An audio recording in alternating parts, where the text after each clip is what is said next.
The Extraordinary Rendition Programme is run primarily by CIA, but they operate hand in hand with foreign intelligence agencies, and they also, as we have uncovered, operate with the assistance of certain US-based corporations which own and operate the aircraft.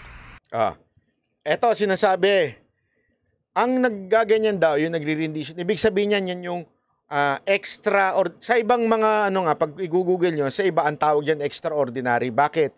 Kasi nga, hindi siya hindi siya legal, pero ginagawa ng CIA. Sana walang nakikinig na CIA. Talagang kinukuha nila sa ibang bansa. They are cooperating with other countries using CIA, their operatives, and Americans or company ng mga Amerikano. Yun ang ginagamit nila to pull out yung mga certain people na gusto nilang kunin.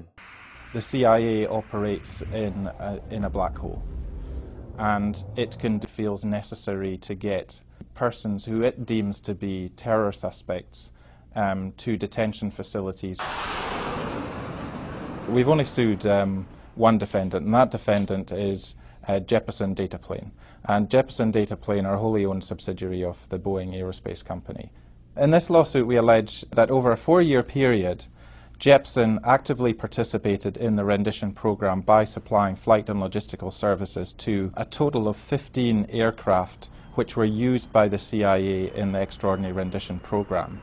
Binyam Mohammed is an Ethiopian citizen who has legal residence in the United Kingdom. He was rendered on 2 occasions, and on those 2 occasions, the CIA rendered him using the services of Jeppesen Dataplane. So Jeppesen Dataplane, what they did was arrange flight and logistical services to pick Mohammed up in Pakistan and then fly him to a detention facility in Morocco. So yan yung sinasabi ho ng patungkol dyan sa rendition.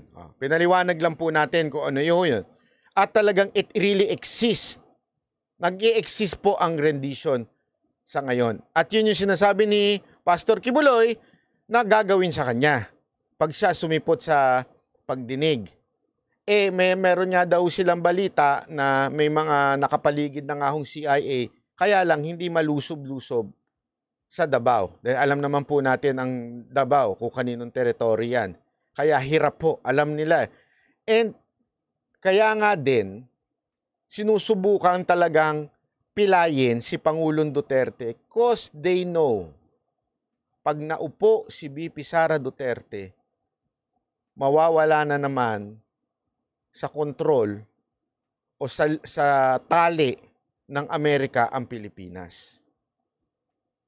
Kasi kung papansinin ninyo, we are preparing for a war. Yung mga taga-Batanes, ginawa na hong mga reservists, yung patuloy na propaganda ng Amerika sa Pilipinas na kesyo inaatake na tayo ng China, tuloy-tuloy na Eto na, we are preparing for a war. What's happening with SMNI, it's just part of the grand plan ng Amerika sa Pilipinas. Tandaan niyo yan. Kaya ako nung in-explain nga nito nila ni Pangulong Duterte at ni Pastor Kibuloy, now I understand why we were there. Hindi lalabas sa media ito Tandaan niyo, hawak ng Amerika ang media natin at ng gobyernong ito. Isipin niyo to na mabuti Si Pangulong Marcos ang nagsabi bago siya maging presidente na makakagulo lang ang pagpasok ng Amerika. But after pumunta ni Pangulong Marcos sa Amerika, everything nagbago na ang tono. Why? Tandaan ninyo that the money of the Marcoses are frozen in America. So, di ba? Lagi nga natin sinasabi, bakit pabalik-balik siya sa Amerika? What's the deal? Bakit nagbago ang tono? We do not know. Tapos, SMNI din,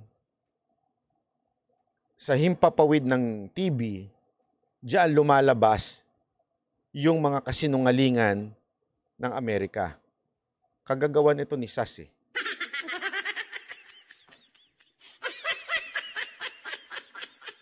Because of that, they have to shut down SMNI.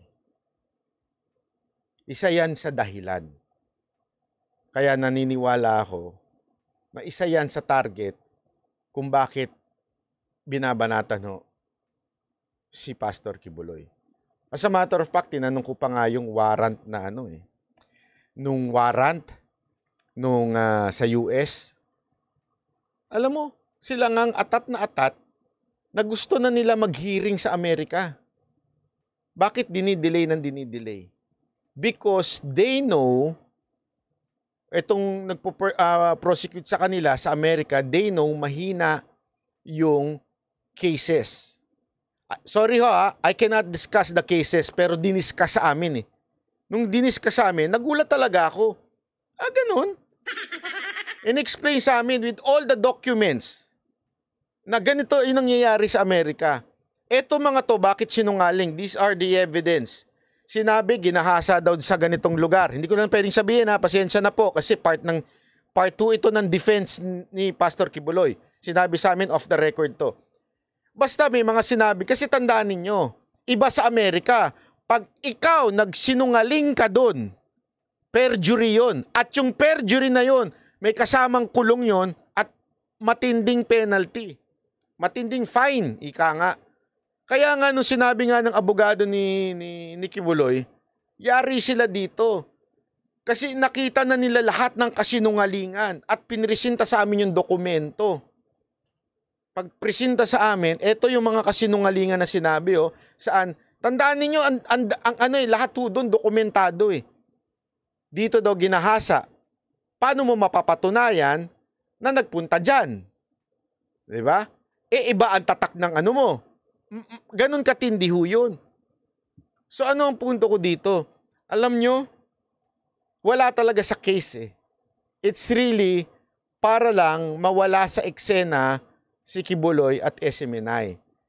Yun ho ang dahilan kung bakit inilipat ang lahat ng pagmamay-ari, yung administration ng pera ni Kibuloy kay Duterte. You understand?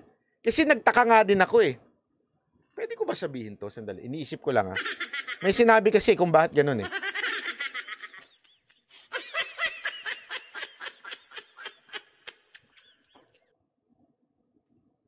Wag na.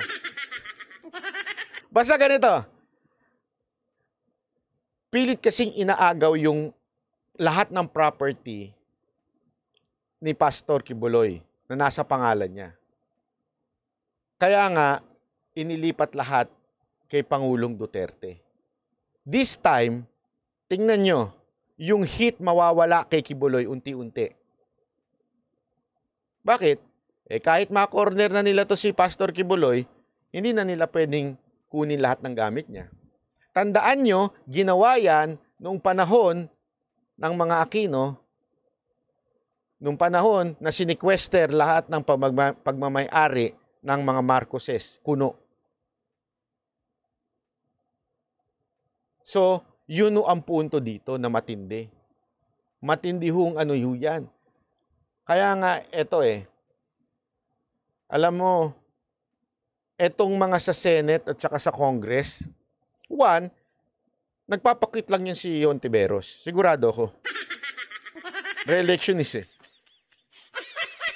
Sa Kamara naman, utos lang yan nung pinuno nila.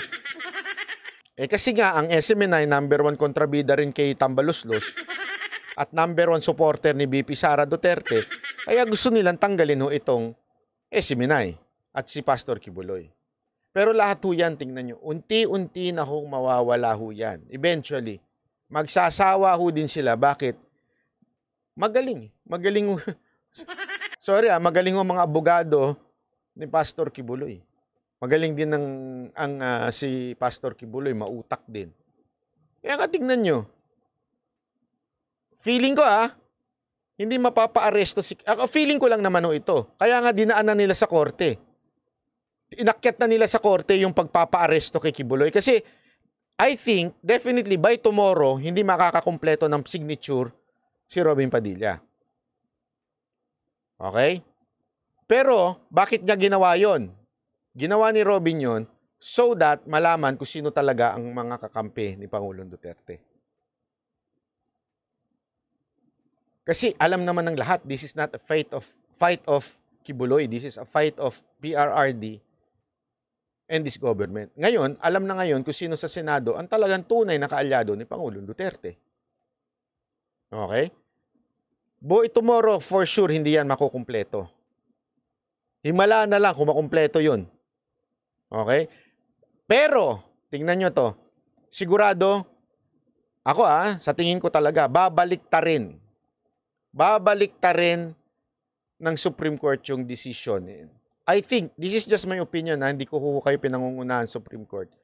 Kasi nga po, meron ng kaso si Kibuloy. So what's the essence na i-discuss yung case sa Senate? Di ba? Ay, nako po.